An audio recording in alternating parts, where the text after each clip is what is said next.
सभी को जय मसीह की। ठीक है सब। आज हम सीखेंगे आदम और हव्वा के बारे में। आदम और हव्वा।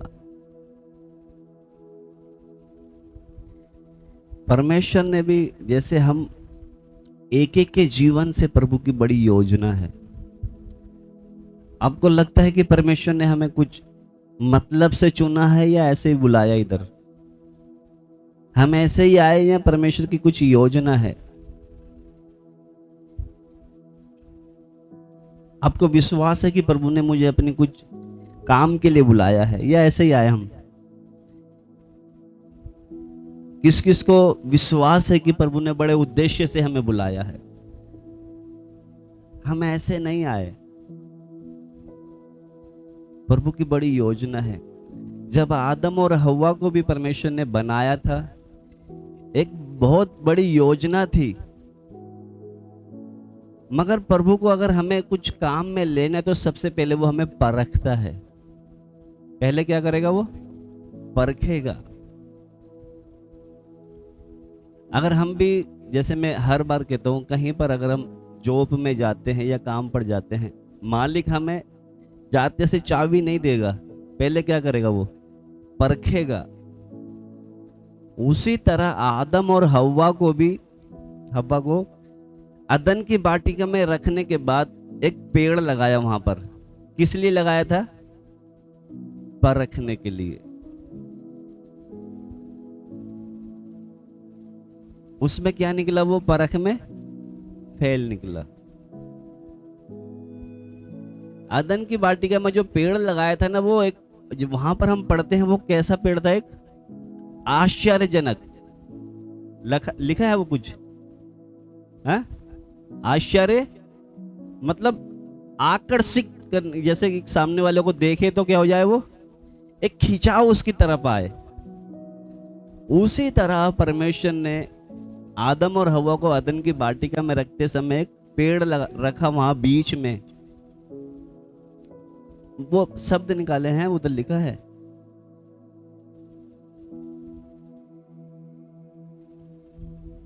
वो जो पेड़ लगाया था वो एक आकर्षित, यानी कि उसी तरह आज अगर हम भी देखें, जब संसार में देखते समय ऐसी बहुत सी चीजें हैं, हम नहीं चाहते फिर भी उसकी तरफ हमारा क्या होता है? खिंचाव होता है। तो वो ही है जब हम आज जो हम सीखने जा रहे हैं आदम और हव्वा के बारे में। क्योंकि वो जो पेड़ जो लगाया था, जब वो देख रहा ना कि देखने में अच्छा है तो खाने में कितना अच्छा होगा, तो जब पेड़ को देखा, पढ़ ले बेटा उसका 2:17 पढ़े वहां पर। उस फल के लिए मना किया था परमेश्वर ने खाने के लिए। पर भले या बुरे के ज्ञान का जो वृक्ष है, उसका फल तू कभी ना खाना, क्योंकि जिस दिन तू उसका फल खाएगा उसी दिन अवश्य मर जाएगा। जिस दिन तू उसका फल खाएगा उस दिन तू अवश्य मर जाएगा। बिल्कुल साफ साफ परमेश्वर ने आदम को बोला। क्या बोला? ये जो पेड़ का जो फल तू जिस दिन खाएगा उस दिन तू अवश्य मर जाएगा।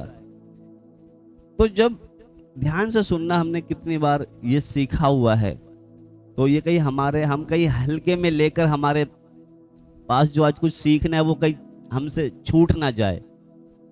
इसलिए ध्यान से सुनना, तभी हम आज समझ पाएंगे। तो अदन की वाटिका में जब इनको रखा था, तो वो आश्चर्यजनक जो वृक्ष लगाया था, वो इनको किस लिए लगाया था? परखने के लिए। जब सब कुछ खाने के लिए छूट है, तो ये एक पेड़ जो बीच में लगाया, इसमें क्यों रोक था हमें? वो सिर्फ इसलिए थी कि इनको क्या करना था? परखने के लिए मेरी आज्ञा मानते हैं या। आज संसार में बहुत सी चीजें हैं जहां जहां परमेश्वर हमें मना करता है, जहां जहां हमें मना करता है। किस लिए? जैसे ये आदम ने मेरी बात मानी या नहीं मानी, उसलिए वाटिका में लगाया। आज बहुत सी जगह हमको परमेश्वर बोलता है यहां जाओ, यहां ना जाओ। ऐसे करो, ऐसे ना करो। वो किस लिए है? ये हमें परखने के लिए है। अगर हम कुछ जहां वो प्रभु मना कर रहे हैं वहां भी जा रहे हैं तो परमेश्वर का कोई नुकसान है क्या? नुकसान किसका है? हमारे। अभी माँ बाप जहां बोलते बेटा यहां मत जाओ, तो माँ बाप किस लिए बोलते हैं? हमारे फायदे के लिए बोलते हैं। अभी बच्चों को नहीं पता कि उधर इसमें उंगली लगाओगे तो क्या हो जाएगा, करंट लगेगी। बच्चों को नहीं पता, माँ बाप बोलते बेटा ये ऐसे काम मत करो, मगर क्या बच्चे किस लिए? अब बेटा करंट लगेगा, डाल उंगली उसमें। तो मेरा ये कहने का मतलब इधर यहाँ पर जो हम पढ़ते हैं, जब परमेश्वर ने बिल्कुल साफ तरीके से बोला है, क्या बोला है? दोबारा पढ़े बेटा वो। पर भले या बुरे के ज्ञान का जो वृक्ष है उसका फल तू कभी ना खाना, क्योंकि जिस दिन तू उसका फल खाएगा उसी दिन अवश्य मर जाएगा। जिस दिन तू खाएगा उस दिन तू अवश्य मर जाएगा। आप बताओ, जब उसने खाया वो मर गया? कब मरा वो? जब खाया तब नहीं मरा वो। कब मरा? जब उसकी 930 साल की उम्र हो गई तब जाके मरा था वो। मरने का मतलब हमारी 3 तरीके की मौत बताई गई है। एक व्यक्ति की, एक तो क्या होता है परमेश्वर के साथ संबंध टूट गया, वो क्या है? आत्मिक मौत। और एक होता है हम 10, 20, 30, 40, 50, 60, 70, 80 साल में मरते हैं, वो मौत। और एक मौत जो अनंत काल का, जो नरक में हमेशा हमेशा के लिए। तो ये आदम ने जब उसकी आज्ञा को तोड़ा, वो कौन सी मौत मरी? वो मरा वो आत्मिक जो परमेश्वर के साथ का संगति था वो क्या हो गया? खत्म हो गया। आज उसी तरह जैसे आदम को मना किया था, मगर एक ने आकर उसको क्या दे रहा है? सलाह दे रहा है। कौन दे रहा है? क्या कह रहा? तू निश्चय ना मरेगा। आज बहुत से लोग, हम मसीह लोग, परमेश्वर ने साफ बोला यहां ऐसे लोगों की संगति ना करो, ये ऐसे चीजें ना करो, ऐसे काम ना करो, मगर बगल में कोई आता ना हमें सलाह देता है, अरे ऐसे करने से क्या है, कुछ नहीं होता। क्या नहीं होता? कुछ नहीं होता, कर ले, वो भी तो करते हैं, कर लो। उसी तरह हव्वा को भी क्या बोला? क्या बोला था? तू नहीं मरेगा। शायद परमेश्वर ने है ना ऐसे ही तुमको डराने के लिए बोल दिया होगा, तुम तो खा लो कुछ नहीं होगा। उसने क्या करा? तोड़ा, खाया और अपने पति को भी खिलाया। आ रहे समझ में? आज बहुत से लोग, परमेश्वर ने साफ मना किया है मगर दूसरों की बातों में आकर, इसका मतलब परमेश्वर से क्या है?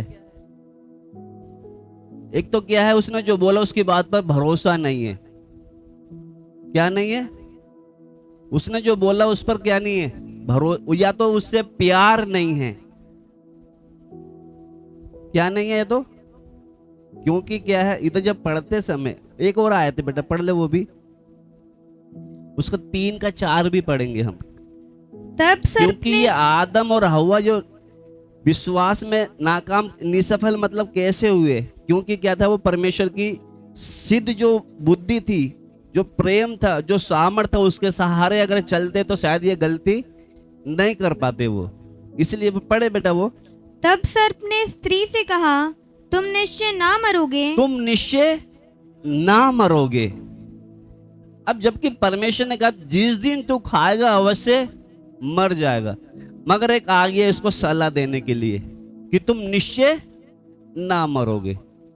उसी तरह हमारे बीच में भी कुछ आ जाते हैं, नहीं ऐसे थोड़ी होता है, कर लो। आपके साथ हुआ कभी ऐसे? परमेश्वर ने साफ मना किया, जहां पर कोई दूसरा आएगा हमें सलाह देने के लिए। नहीं ऐसे नहीं होता। वो तो इतना बड़ा पास्टर है, वो इतना बड़ा विश्वासी, वो भी तो ऐसा कर लेता है। भाई तुम उसको देखकर क्यों, कहने का मतलब वो तो जा रहा है, वो तो शैतान के हाथ में आ गया है, तुम क्यों आ रहे हो? समझ में आ रहा है आपको कुछ? वो दोबारा पढ़े बेटा वो। तब सर्प ने स्त्री से कहा, तुम निश्चय ना मरोगे, वरन परमेश्वर आप जानता है। क्योंकि वहां पर साफ साफ कहता है, सर्प ने स्त्री से कहा तू निश्चय ना मरेगा। उधर परमेश्वर कहता है तू निश्चय मर जाएगा जिस दिन खाएगा, और ये बिल्कुल उसको क्या कर रहा है? उल्टा कर रहा है, तुम निश्चय ना मरोगे। कहने का मतलब इधर जब पढ़ते समय जो हम आज आदम और हव्वा के बारे में सीख रहे हैं, इधर क्या है, आज बहुत से लोग हमारी जब परमेश्वर के मार्ग में चलते हैं ना, आज बहुत से लोग जब आते हैं, उनके अंदर जब आते समय बहुत कारण होते हैं या बहुत से सवाल होते हैं कि अगर मैं परमेश्वर की आज्ञा को मान के चलूंगा तो मेरे साथ ये हो जाएगा। लाभ के बारे में बोलेंगे, कुछ फायदे के बारे में बोलेंगे, कुछ भी बोलेंगे। परमेश्वर कभी भी तर्क का मतलब क्या होता है? तर्क, बहुत से कुछ तर्क लेके या कुछ तर्क पूर्ण यानी कि कुछ सवाल लेकर आते हैं, तो उसके हिसाब से परमेश्वर काम नहीं करता। क्योंकि जब अगर हम परमेश्वर के पास आते हैं, सबसे पहले हमें क्या होना चाहिए? एक विश्वास होना चाहिए। विश्वास मतलब जो प्रभु ने बोला है 100% सही है, जो बोला है सत्य है। उसी तरह जब हव्वा के पास शैतान आया, उसने क्या करा? उसको तर्क दिए, उसको कुछ बातें दी, उसमें क्या उसको फंसा दिया। आज वही है जो हम पढ़ते समय, क्योंकि यहाँ पर जब पढ़ते समय हम जब देखते हैं, आज बहुत से लोग जब परमेश्वर के नजदीक में आते हैं, क्योंकि सबसे पहले परमेश्वर हमारे विश्वास की मांग करता है। किसकी करता है? विश्वास की मांग। विश्वास की मांग के मतलब एक आयत है, वो पढ़ ले पहले, फिर हम आगे जाएंगे। रोमियो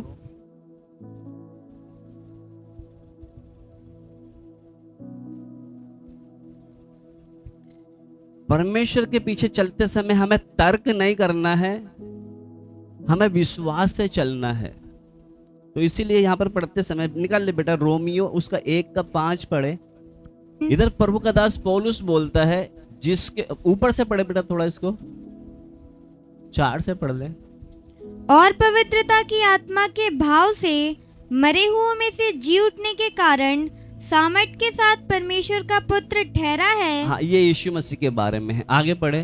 उसके द्वारा हमें अनुग्रह और प्रेरिताई मिली। हाँ, इधर पौलुस कहता है, प्रभु के दास कहता है, जिसके द्वारा हमें अनुग्रह और प्रेरिताई मिली है, कि उसके नाम के कारण सब जातियों के लोग विश्वास करके उसकी माने। सब जाति के लोग विश्वास करके उसकी माने।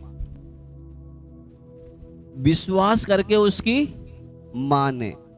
आज बहुत से लोग विश्वास करके नहीं मानते। जैसे इधर हम आदम और हव्वा के बारे में पढ़ते हैं, विश्वास करके उसने क्या है? बात को नहीं माना। समझ में आपको आ रहा है? उसको बोला था कि जिस दिन तू खाएगा निश्चय उस दिन तू क्या करेगा? मर जाएगा। उस बात पर उसने क्या नहीं किया? विश्वास नहीं किया। विश्वास किसकी बात पे कर लिया? शैतान ने बोला तुम निश्चय ना मरोगे। आज बहुत से मसीह लोग, हम इतने समय से संगति करते समय भी जो प्रभु ने बोला है, परमेश्वर के वचन में हमने सुना है, उस पर हम भरोसा, कोई बगल में किसी ने बोल दिया नहीं ऐसे नहीं ऐसे है, उसकी बात पे हम क्या कर लेंगे? तुरंत क्या कर लेते। इसीलिए प्रभु का दास पौलुस भी कहता है, उसके नाम के कारण सब जाति के लोग विश्वास करके उसकी माने। विश्वास करके उसकी माने। एक आयत और है, वो भी निकाल ले हम। रोमियो 16 का 25-26 पढ़े।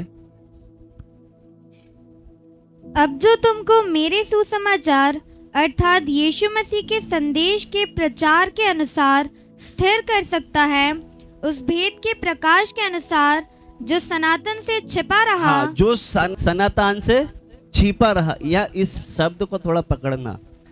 अब जो तुमको मेरे सुसमाचार यानी अर्थात यीशु मसीह के विषय में जो प्रचार के अनुसार स्थिर कर सकता है, हमें कौन स्थिर कर सकता है? प्रभु यीशु मसीह के वचन के बारे में कहता है, विषय में तुम प्रचार सुन के स्थिर कर सकता है। आगे, उस भेद के प्रकाश के अनुसार जो सनातन से छिपा रहा, एक भेद है जो हमेशा से क्या है, वो छिपा रहा, परंतु अब प्रकट होकर सनातन परमेश्वर की आज्ञा से भविष्यद्वक्ताओं की पुस्तक के द्वारा सब जातियों को बताया गया है, सब जातियों को बताया गया है कि वे विश्वास से आज्ञा मानने वाले हो जाएं। कैसे? विश्वास से आज्ञा मानने वाले हो जाए। आज्ञा मानने वाले कैसे हो जाए? विश्वास से, कि जो हमारे परमेश्वर ने बोला है उस पर क्या करना है? विश्वास करके पूरा वैसे ही चलना है।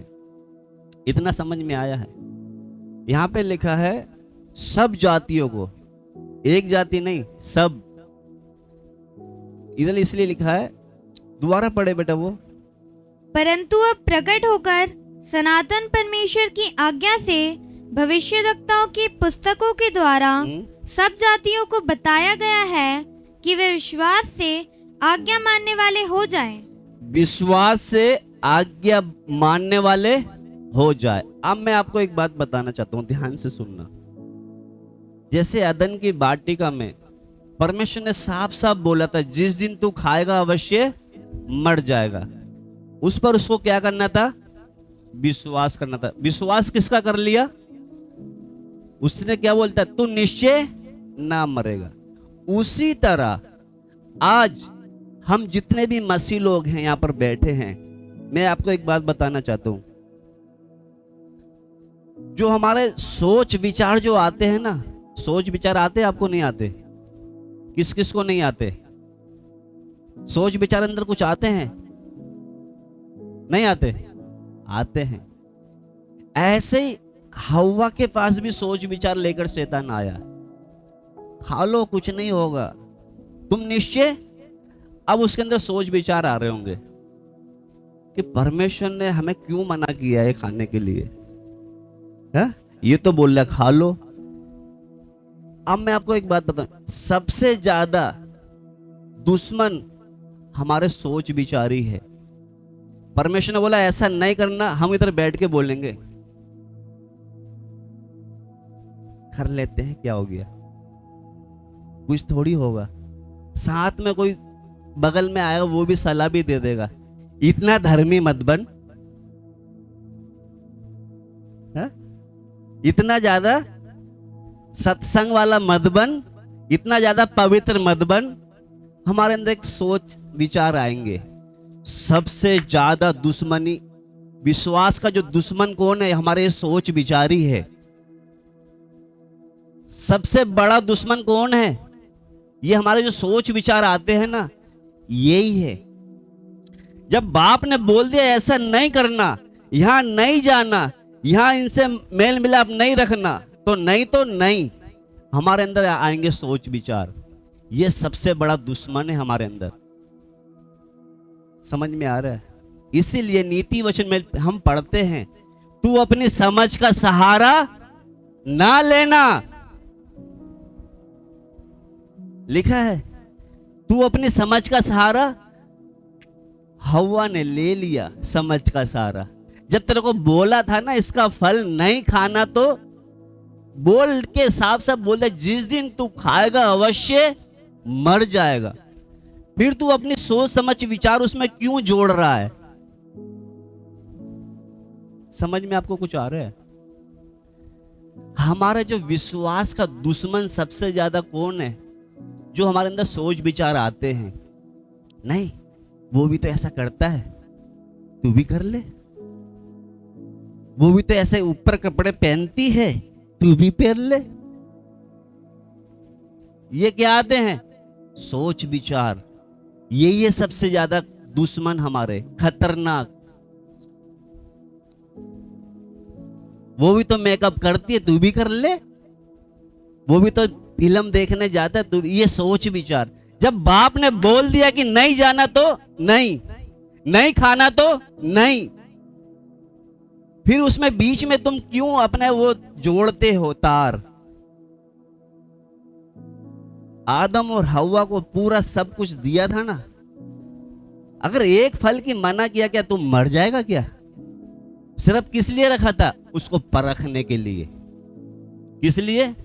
आज संसार में परमेश्वर ने मसीह लोगों को अलग नहीं रखा है, एक अलग दुनिया बना के नहीं दिया है, बीच में ही रखा है, इस खिंचाव के बीच में रखा है। वो जो पेड़ लगाया था ना, कौन सा, वो आश्चर्यचकित क्या था, वो एक शब्द है उधर, आश्चर्य मतलब कि एक खिंचाव वाला। अगर जिस दिन उसने देखा ना, तो एकदम उसके अंदर, हवा के अंदर क्या आ गया? खिंचाव आ गया कि देखने में कितना अच्छा है, तो खाने में।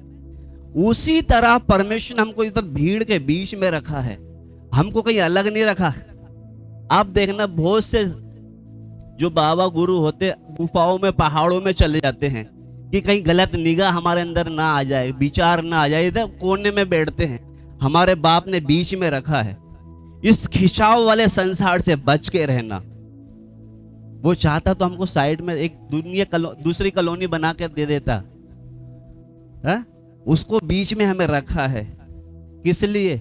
जैसे आदम हव्वा को परखा ना, ऐसे हमें भी परखने के लिए बीच में ही रखा है। और साथ में बगल में से किसी को भेज भी देगा, बाहर के छोड़ो, विश्वासी दे देगा, अरे कर लो, कुछ नहीं होता, कौन देख रहा है, कर लो।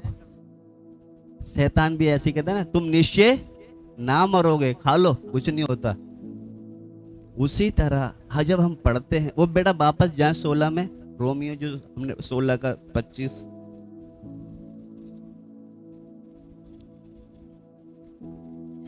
विश्वास से आज्ञाकारी बन जाए। पढ़े बेटा दोबारा इसको। अब जो तुमको मेरे सुसमाचार अर्थात यीशु मसीह के संदेश के प्रचार के अनुसार स्थिर कर सकता है, यीशु मसीह के विषय के प्रचार के अनुसार स्थिर कर सकता है, उस भेद का प्रकाश के अनुसार जो सनातन से छिपा रहा। आगे पढ़े बेटा। परंतु अब प्रकट होकर सनातन परमेश्वर की आज्ञा से भविष्यवक्ताओं की पुस्तकों के द्वारा सब जातियों को बताया गया है कि वे विश्वास से आज्ञा मानने वाले हो जाएं। विश्वास से आज्ञा मानने वाले हो जाए। सब जाति, एक जाति से मतलब नहीं, जो भी अगर आता है विश्वास से क्या हो जाए? आज्ञाकारी हो जाए। बहुत से तो एक सवाल के साथ आते हैं, हम तो भैया ये काम हो जाएगा तो ही विश्वास करेंगे। आपकी बातों देखकर वो काम नहीं करता, आपके विचार देखकर काम नहीं करता। आपका काम है विश्वास से आज्ञाकारी हो जाए। इसीलिए वहां पर हम जो हमारे विश्वास का जो सबसे बड़ा दुश्मन जो है हमारे अंदर, जो उठने वाले सोच विचार, नीति वचन में वो हम पढ़ ले उसको बेटा, 3:5। तू अपनी समझ का सहारा ना लेना, वरन संपूर्ण मन से यहोवा पर भरोसा रखना। हाँ, तू अपनी समझ का सहारा ना लेना, क्योंकि हमारी समझ भी, हम भी, क्योंकि कभी कभी हम सोचते हैं ना, अरे हम भी कम थोड़ी है, हम सब जानते हैं, हमें सब अच्छा बुरा पता है, हमें मालूम है सब, हमारे बाल ऐसे ही नहीं पक गए, हमें सब मालूम। इसलिए वचन में लिखा, तू अपनी समझ का सहारा नहीं लेना। हो सकता है तेरे को बहुत ज्ञान है, मगर तू अपनी समझ का सहारा ना लेना। समझ का सहारा ले लिया किसने? हव्वा ने ले लिया। तू अपनी समझ का सहारा ना लेना, वरन संपूर्ण मन से यहोवा पर भरोसा रखना। भरोसा का मतलब, जो मेरे बाप ने बोला है, कुछ भी हो जाए, इस विश्वास को, क्योंकि उस प्रेम को, अब ये जो हव्वा जो है उसके प्रेम में स्थिर नहीं रही। अगर उसके प्रेम में होती, उसके विश्वास में होती, उसकी सामर्थ, जो परमेश्वर की सामर्थ के बारे में जान को उसके अधीन में होकर चलती, ऐसी गलती कभी नहीं करती, ऐसी गलती नहीं। आज हम गलती किस लिए कर लेते हैं? प्रभु के प्रति हमें प्रेम नहीं है। अगर प्रेम होगा तो हम उसकी आज्ञा को क्या करेंगे? मानेंगे। अगर प्रेम होगा तो हम आज्ञा को मानेंगे। आज बहुत से लोग बोलते हैं ना हम प्रभु से प्रेम करते हैं, झूठ बोलते हैं। वो जो प्रेम करता है उसकी आज्ञा को मानते हैं, उसके प्रेम में स्थिर रहते हैं। तो यहाँ पर वचन साफ साफ बोलता है, तू अपनी समझ का सहारा ना लेना।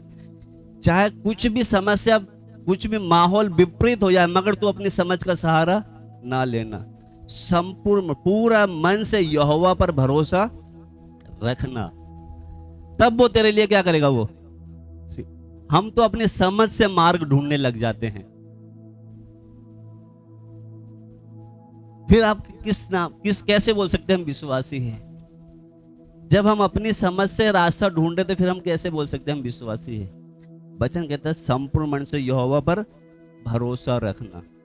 यहां पर जब पढ़ते समय हम जब एक दो बातें हैं जो हमको सीख कर जानी है। जैसे आदम और हव्वा को परखा था, किस लिए, कैसे? वो पेड़ को बीच में रखकर। आज हमें भी परमेश्वर क्या करता है? उसी तरह परखता है, क्योंकि वहां पर उससे बोला है तू अपनी समझ का सहारा ना लेना। क्योंकि परमेश्वर जो है ना, जिसके अंदर बुद्धि है, यानी कि जो बहुत से लोग बोलते हैं ना चतुर हूं मैं, बहुत होशियार हूं मैं, हा? ऐसे लोगों को क्या करता है वो? परमेश्वर का भेद ऐसे लोगों को प्रकट नहीं करता। वो जो अपने आप को होशियार समझते हैं, जो अपने आप को चतुर समझते हैं। इसलिए वचन में लिखा तू अपनी समझ का सहारा ना। बहुत से लोग क्या करते हैं? अपनी समझ का सहारा लेके चलते हैं। तो आज जब हम देखेंगे तो पवित्र आत्मा जो है किस लोगों पर अपने भेद या अपनी सामर्थ या अपने काम किस पर प्रकट करता है? जो अपने आप को चतुर समझते हैं, होशियार समझते हैं। अब ये हव्वा भी अपने आप को समझदार समझ रही थी। उसने क्या करा? देखने में तो अच्छा है। उसी तरह आज भी हमारे बीच में बहुत से समझदार बोलते हैं ना, कुछ नहीं होता। हमारे अंदर भी सोच विचार आ जाते हैं, हाँ कोई नहीं, सब तो करते, हम भी कर ले। तो यहाँ पर हम जब देखते समय पढ़ेंगे बेटा वो मती, उधर साफ साफ लिखा है अपनी समझ का सहारा ना लेना। परमेश्वर की जो बुद्धि है ना, जो चतुर या होशियार लोग होते हैं उनसे प्रभु कुछ बातें छिपा के रखता है। तो पढ़े बेटा 11 का 25 पढ़े मती।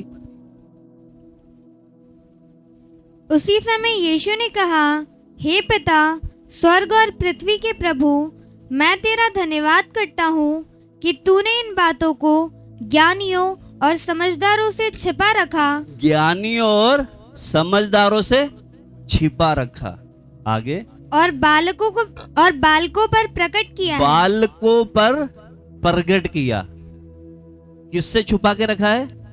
जो अपने आप को ज्ञानी समझते हैं, जो अपने आप को समझदार समझते हैं, उनसे परमेश्वर ने अपनी जो कुछ बातें हैं, जो खास बातें, उस पर क्या है? उस पर छिपा के रखता है, उस पर प्रकट नहीं करता। जो अपने आप को समझदार समझते हैं। मुझे आज भी याद है जब हमारे बीच में हम जब है ना बिल्कुल नॉर्मल थे। आज तो हम सब समझदार बनने लग गए। हम आजकल सब चतुर है, होशियार है। आज प्रभु मैं देखता हूं कि जैसे काम हम जब अनपढ़ थे ना, तब प्रभु अद्भुत काम करता था। सच है। जब हम अपने आप को बिल्कुल जीरो समझते थे ना, तब प्रभु इधर सामर्थ्य के काम करता था। मैं तो देखकर हिल जाता था। एक बार अभिषेक की मम्मी आकर एक के बहन के अंदर शक्ति प्रकट हो गई, हम उससे लड़ लड़ के परेशान। ये आई और बोलती इसके कान में छुपी हुई है। मैं तो हैरान परेशान। मैंने कहा इसको कैसे पता भाई? उस समय क्या थे हम? जो जीरो होते हैं ना, बालकों पर प्रकट करता है वो। जो अपने आप को समझदार समझते हैं, जो अपने आप को चतुर समझते हैं कि अरे हमको सब मालूम है, उस पर ये भेद प्रकट नहीं करता। इसलिए हम बच्चों के समान बन जाए। हम बच्चे के समान बनना नहीं चाहते। मुझे अच्छी तरह याद है जब बच्चों को मारते ना और बोले ले बेटा आजा, बेचारा उसी समय आ जाएगा वो। अब बड़े को मार दो और बुलाओ, आएगा वो? नहीं आएगा। इसलिए किस पर प्रकट करता है वो? बालकों पर। समझदारों पर क्या करता है वो? छिपा कर रखता है। हम तो सोचते कि हमारी तरह तो कोई है ही नहीं। बैठे रहो समझदार बन के, चतुर बन के बैठे रहो, कुछ भी आपके ऊपर वो प्रकट नहीं करेगा। इसलिए यहां पर जब पढ़ते समय एक बार पढ़े फिर से, यीशु ने कहा, उसी समय यीशु ने कहा, हे पिता, स्वर्ग और पृथ्वी के प्रभु, मैं तेरा धन्यवाद करता हूँ। इधर प्रभु यीशु मसीह पिता से कहते हैं, मैं तेरा धन्यवाद करता हूँ कि तूने इन बातों को ज्ञानियों और समझदारों से छिपा रखा। बहुत बड़े बड़े ज्ञानी हैं जो समझदार है, उनसे क्या करा उसने? छिपा के रखा। और किस पर प्रकट किया? बालकों पर प्रकट किया। आज बहुत से ज्ञानी है ना, अपने आप को अपने ज्ञान से ढूंढने के लिए निकल रहे हैं, पर खुदा को उन पर प्रकट नहीं किया। किस पर प्रकट कर दिया? जो बालक होते हैं। बालक का मतलब बेचारे बालक ऐसे होते हैं, बिना सवाल करे, बिना शक करे, विश्वास करके क्या हो लेते? कुछ सवाल जवाब नहीं। आज समझदारों के साथ आप बैठो, इतने सवाल करेगा वो, इतने सवाल करेगा वो। इसलिए कहते हैं बेटा तू ज्यादा समझदार बनता है ना, तेरी बुद्धि को मैं बंद कर दूंगा। और प्रकट किस पर करता है वो? जो बालक होते हैं। इधर जब पढ़ते समय, जब हम यहाँ पर जो हमारी मेन बात है, परमेश्वर ने जब आदम को पेड़ जो रखा था ना, उसको वहां पर रखा था कि उसको एक बात बताई थी कि तू इसका फल नहीं खाना।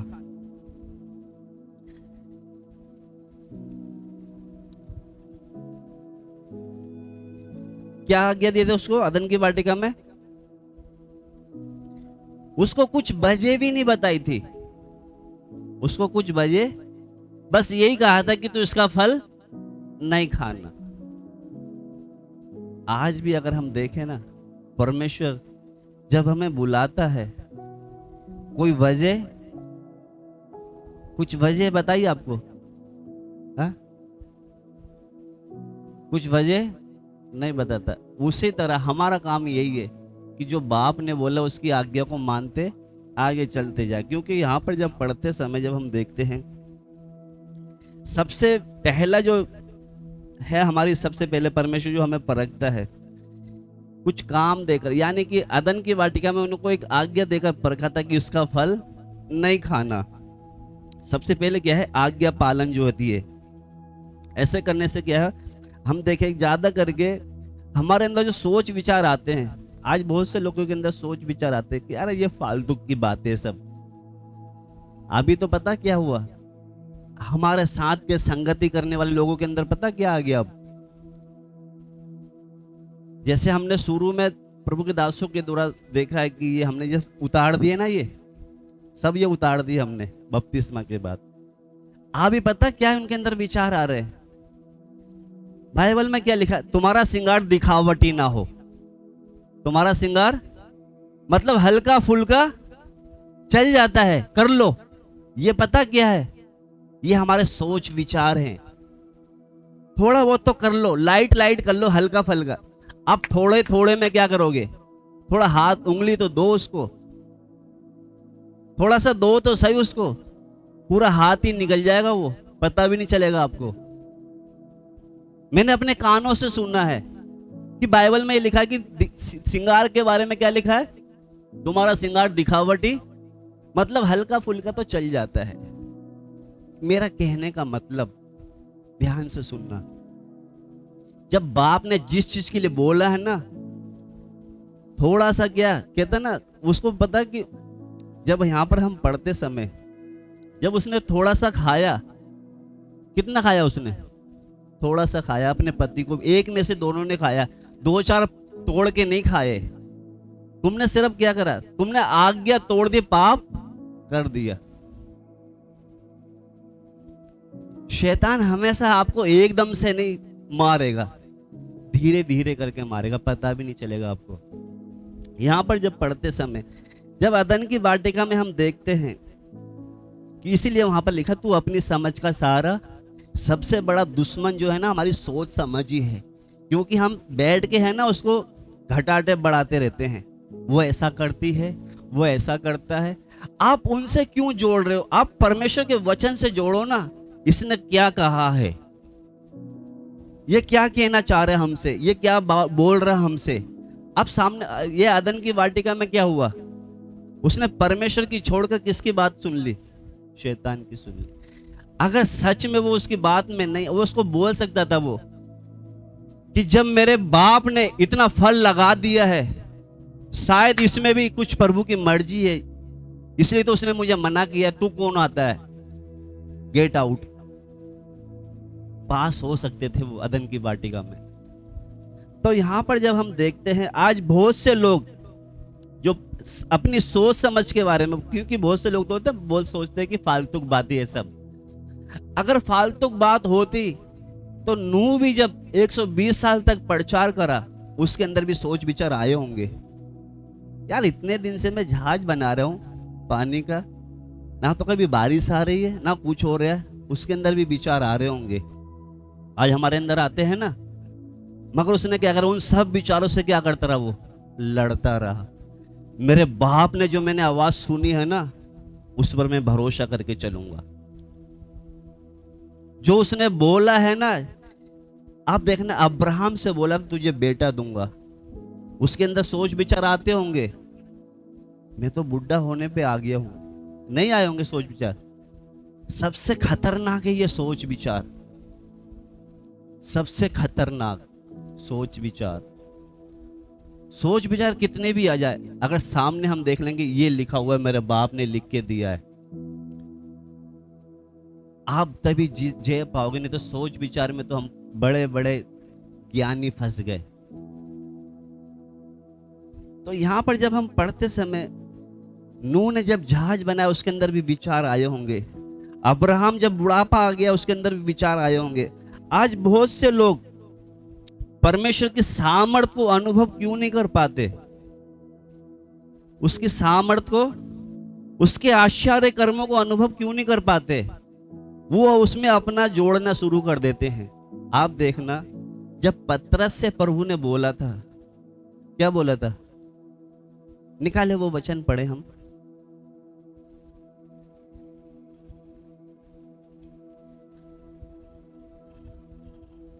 हमारे अंदर तो बातें बहुत से फालतू की बातें हैं सोच विचार में। निकाले बेटा, मत्ती 14 और 22 से पढ़े बेटा। तब उसने तुरंत अपने चेलों को नाव पर चढ़ने के लिए विवश किया कि वे उससे पहले पार चले जाएं, जब तक वह लोगों को विदा करे। हाँ, वह लोगों को विदा करके प्रार्थना करने को अलग पहाड़ पर चला गया। ये किसके बारे में सुन रहे हैं? यीशु मसीह के बारे में। ये क्या है? एक जगह बहुत भीड़ थी, उनको खाना खिला के वो सभा चला रहे थे। सभा चला के समाप्त करके अब एकांत में कहाँ चले गए? पहाड़ पर चढ़ गए और सांझ को वहां अकेला था। आगे पढ़े बेटा। उस समय नाव झील के बीच लहरों से डगमगा रही थी, क्योंकि हवा सामने की थी। हवा सामने की थी, इसलिए नाव जो थी वो क्या हो रही थी? डगमगा रही थी। पढ़े बेटा, आगे पढ़े। और यीशु रात के चौथे पहर झील पर चलते हुए उनके पास आया। हाँ, चेले उसको झील पर चलते हुए देखकर घबरा गए हाँ। और कहने लगे, यह भूत है, और डर के मारे चिल्लाने लगे। तब यीशु ने तुरंत उनसे बातें की और कहा, ढांढस बांधो, मैं हूँ। अब इधर ध्यान से सुनना। इनके अंदर एक डर आ गया, मगर फिर यीशु ने बोला कि क्या करो? ढांढस बांधो, मैं हूं। इतना समझ में आया? तूफान, क्योंकि जब नाव जब डगमगा रही थी सबके अंदर डर आ जाता है। तो उस बीच में डगमगाते समय तूफान को देखकर यीशु उनके पास आता है, कहता है डरो मत, मैं हूं। आगे पढ़ेंगे। पतरस ने उसको उत्तर दिया, हे प्रभु, यदि तू ही है तो मुझे अपने पास पानी पर चलकर आने की आज्ञा दे। ये पतरस बहुत जल्दीबाजी में बोल देते हैं। कहते यदि प्रभु तू है तो मुझे पानी पर चलकर आने की आज्ञा दे। आप सच बताना, ये जो पतरस बोल रहा है इसको भी नहीं पता कि मैं क्या बोल रहा हूं। ऐसा कभी हो सकता है? कोई पानी पे चल सकता है क्या? आप बताओ मेरे को, पानी पे कोई चल सकता है?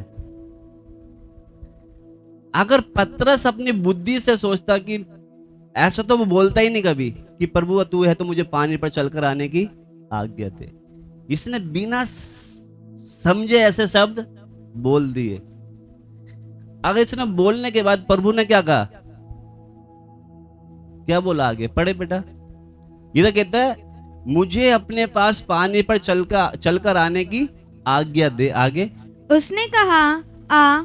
तब पतरस नाव पर से उतरकर, उसने कहा आ, उसने सिर्फ ये कहा आ, बस ये शब्द सुनकर वो क्या चलने लग गया। वो वहीं पर बैठ के अगर सोचने लगता कि पानी पे तो मैं डूब जाऊंगा, पानी में तो उसके अंदर सोच समझ तो आई होगी ना, विचार। उसने उन विचारों को क्या नहीं करा। मैं जो बोलना चाह रहा हूं समझ रहे हो आप? सिर्फ यीशु ने क्या बोला, आ, उस आवाज को सुनते ही वो क्या कर गया, पानी पर चलने लग गया। उसके अंदर अगर वो थोड़ा देर सोचता कि यार मैं पानी पे कैसे चल सकता हूं, मैं तो डूब जाऊंगा, वो पानी पर कभी चल नहीं पाता। ये शब्द हमको सुनने को कभी मिलते भी नहीं कि पतरस पानी पे चला था। क्यों?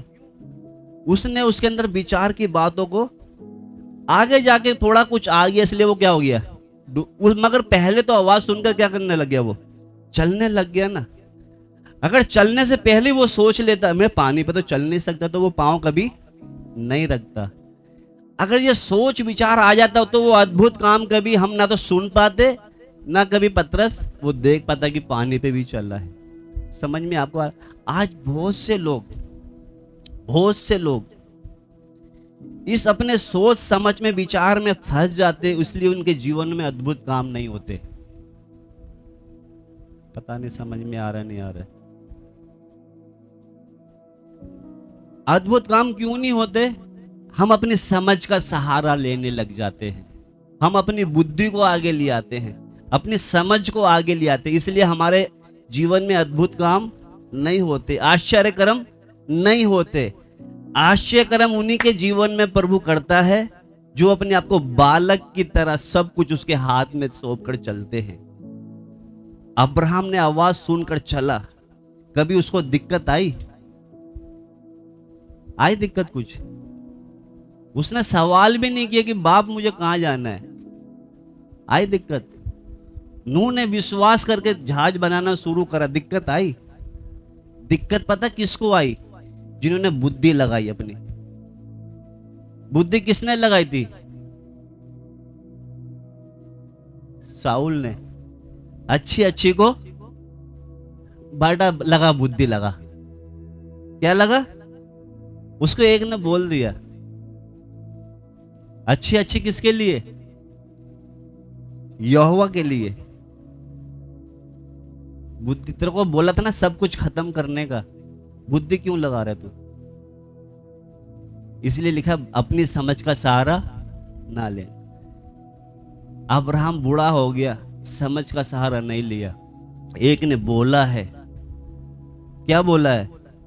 तेरे को मैं जैसे ऊपर दिख रहे ना ऐसे तेरे को संतान दूंगा। निराशा में भी आशा रखते वो चलता रहा। ऐसे लोगों के जीवन में प्रभु अद्भुत काम करता है, सामर्थ को प्रकट करता है, आश्चर्य कर्म उनके जीवनों से दिखते हैं। कुछ समझ में भी नहीं आ रहा ना? आ रहा है कुछ? आदन की वाटिका में आदम और हव्वा को रखा था, एक पेड़ लगाया उनको परखने के लिए। हव्वा और आदम बोल सकते थे मेरे बाप ने इतनी भली वस्तु मुझे दी है, एक के लिए मना किया है तो क्या हो गया, कोई दिक्कत नहीं है, तू यहां से निकल पहले, तू यहां से, मुझे तेरे विचार तेरी सलाह तेरे बातों की मानने की मुझे कोई जरूरत नहीं है। आज तो हमारे बीच में हम अपने घर में भी उठाकर चाय भी पिलाएंगे, उसकी सलाह भी ले लेंगे, उसकी मान भी लेंगे। अरे आपको बाप ने लिख कर दे दिया है ना, इससे बढ़कर है क्या वो?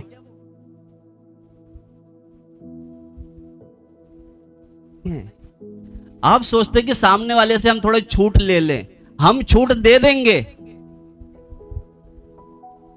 हम हिसाब किताब आपका हम थोड़ी लेंगे, ये लेगा आपसे।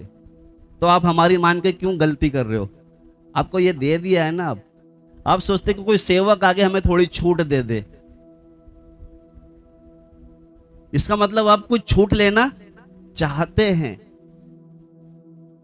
हव्वा ने सोचा कि ठीक है, उसने तो मना किया, शायद उसकी बुद्धि खराब होगी, ये समझदार है, इसने सलाह दी, खा लो कुछ नहीं होगा, नहीं मरोगे। अरे जब एक ने बोल दिया जिस दिन तू खाएगा अवश्य मर जाएगा, फिर क्यों उसको अदन की वाटिका में उससे बात कर रहा है? फिर क्यों उसको बिठा के चाय पिला के उससे राय ले रहा है?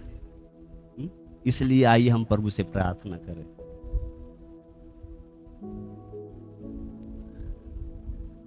हालेलुया। पतरस के अंदर आया होगा, उसने बोल तो दिया जोश में, अगर प्रभु तू ही है तो मुझे पानी पर चलकर आने की आज्ञा दे। उसने कहा आ। उसने बिना सोचे समझे पानी पर पांव रख दिया और चलने लग गया। अगर वो अपने विचार की, अपनी सलाह, अंदर से दिमाग की बात सुनता तो कभी पानी पर चल नहीं सकता था। सबसे बड़ा दुश्मन हमारी सोच और समझ है। वो समझदारों पर अपनी घेरी बातों को प्रकट नहीं करता, उन पर छुपा के रखता है। वो बालकों पर प्रकट करता है। उसने समझदारों पर, जो अपने आप को चतुर समझते हैं, जो अपने आप को होशियार समझते हैं, वो अद्भुत काम उनके जीवनों में से देख नहीं पाते वो कभी। हालेलुया। अदन की वाटिका में आया होगा शैतान, उसको सुझाव दे रहा है कि परमेश्वर तुझसे प्यार नहीं करता। अगर तुझसे प्यार करता तो वो फल खाने की मना थोड़ी करता। इसका मतलब परमेश्वर तुझसे प्यार नहीं करता, तू तो खा ले। उसको बोलना था कि निकल यहां से, तू आया कैसे है।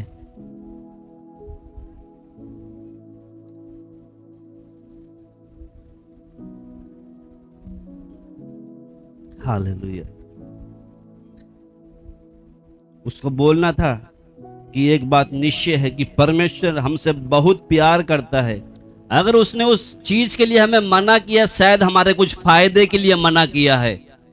आज हम बच्चे से बोलते बेटा उधर मत जाओ, बच्चा सोचता यार मेरा बाप मुझे मना क्यों करता है, मेरे दोस्तों के साथ खेलने के मना क्यों करता है।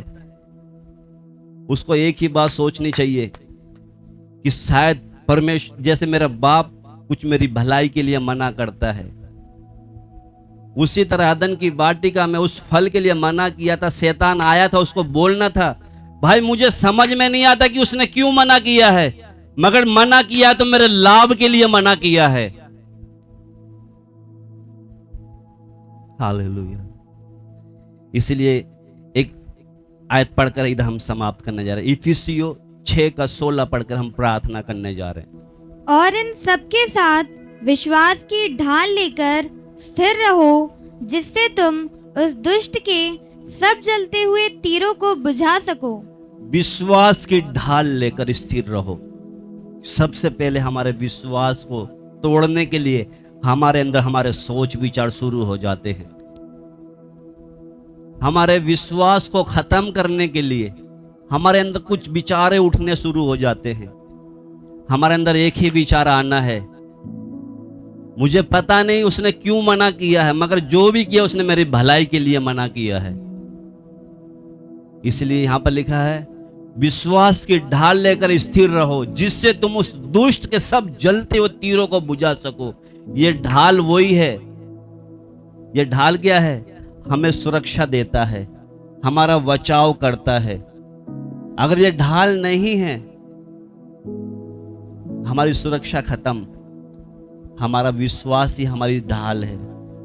इसलिए हम अपनी समझ का सहारा ना ले, अपनी सोच का सहारा ना ले, किसी की सलाह ना ले। हमें लिख कर दे दिया मेरे बाप ने कि वहां तुझे जाना है, वहां नहीं जाना, वो खाना है, वो नहीं खाना, वो पहनना, वो नहीं पहनना, उसके साथ रहना, उसके साथ नहीं रहना। सब जब हमें लिख कर दे दिया है, फिर हम अपनी समझ क्यों बीच में अड़ा देते हैं? सबसे ज्यादा दुश्मन हमारे विश्वास का हमारी सोच और समझ है। इसलिए लिखा है विश्वास की ढाल लेकर स्थिर रहो, जिससे तुम उस दुष्ट के जलते तीरों को बुझा सको। वो जितने भी तीर हमारे बीच में डालेगा, उस ढाल के साथ खड़े हो जाओ। मेरे बाप ने जो बोला है ना, शैतान तू कितने भी विचार डाल दे, तू कितना भी युक्ति लेके आ जा, मुझे वहां उसने मना किया तो मना है।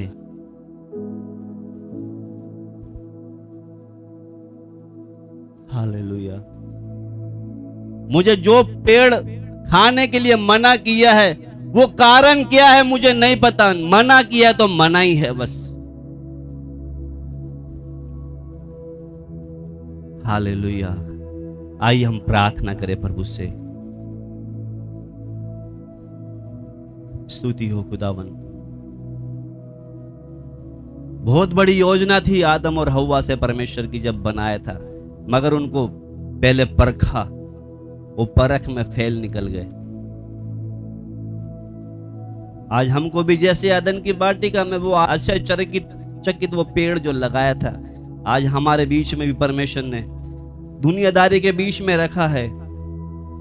देखते समय ऐसा लगता है खिंचाओ उसकी तरफ, मगर हमें देखना है जहां प्रभु ने कहां कहां के लिए हमें मना किया है। चाहे वो दिखने में कितना अच्छा हो, चाहे दिखने में खाने में कितना अच्छा हो, पहनने में कितना अच्छा हो, मगर मना किया है तो मना ही है। फिर थोड़ा हम अपने आप को जांचे। परमेश्वर ने हमें एक खिंचाव वाले संसार में रखा है। हमारा खिंचाव किधर की ओर है? परमेश्वर की आज्ञा कभी भी तर्क से नहीं होती, विश्वास से होती है। आदम और हव्वा सबसे पहले जो नाकाम जो हुए, निष्फल जो हुए हैं, उनको विश्वास की घटी थी। अगर उसके अंदर एक विश्वास होता कि मेरे बाप ने मना किया है, शैतान तू कितना भी घुमा के मुझसे बात कर, तेरी आवाज में सुनूंगा नहीं। अगर वो भरोसे के साथ परमेश्वर के जो सिद्ध बुद्धि और प्रेम और सामर्थ्य के सहारे चलता रहता, तो वो कभी भटकता नहीं, वो कभी फेल नहीं होता। हालेलुया। शैतान के द्वारा वो फंदे में फंस गया, उसकी चालाकी में आकर। स्तुति हो, विश्वास जो करे तो महिमा को देखेगा। कुछ लोग थे जो पूरी भीड़ को जिन्होंने डरा दिया, अरे वो तो हम अनाक वंशी है, हमसे ऊंचे हैं, उनके सामने तो हम टिड्डियों की तरह हैं। उन्होंने विश्वास नहीं किया, पूरी मंडली को डरा दिया। आज बहुत से ऐसे हैं डराने वाले हैं, मगर उनमें से दो थे। ये लड़ाई हम आराम से जीत लेंगे, चाहे कितनी भी ऊंची दीवार है। एक जीत होकर जब जय ललकारेंगे, दीवारें गिरेंगी हमारे कदमों में।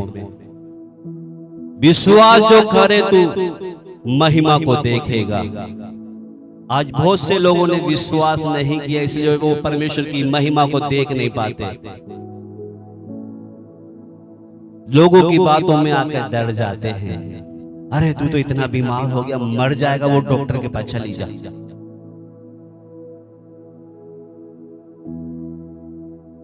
तेरे बच्चे तो इतने बड़े हो गए, अभी तक कोई शादी की खबर नहीं आई, सब अन्य जाति में शादी कर दिया।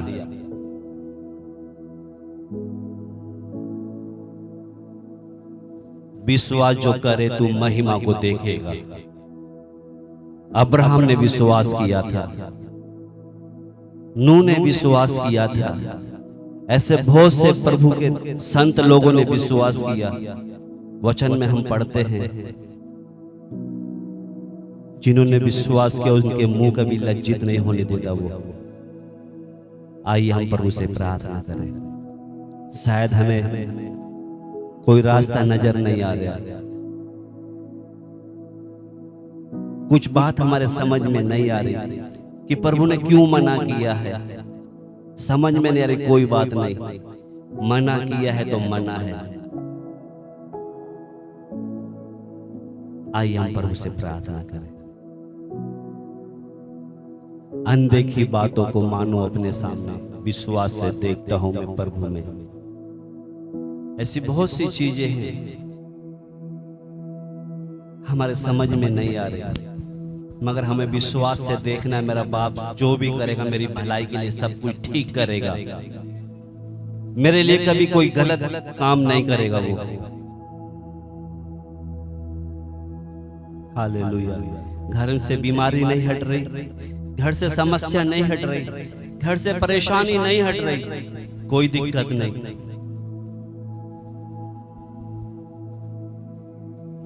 एक जीत होकर जब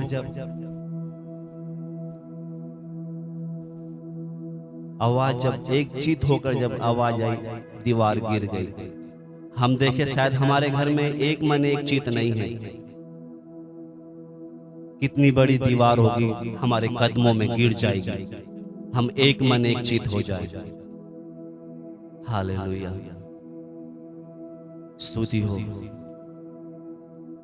वचन में भी पढ़ते, जहां 2 या 3 मेरे नाम से होते उनके बीच में मैं होता हूं। हालेलुया। कितनी भी मोटी दीवार हो, कितनी भी ऊंची दीवार हो, वो गिरेगी। विश्वास जो करे तू महिमा को देखेगा। प्रभु ने जो बोला उस बात पर विश्वास करके आगे बढ़ते जाएं।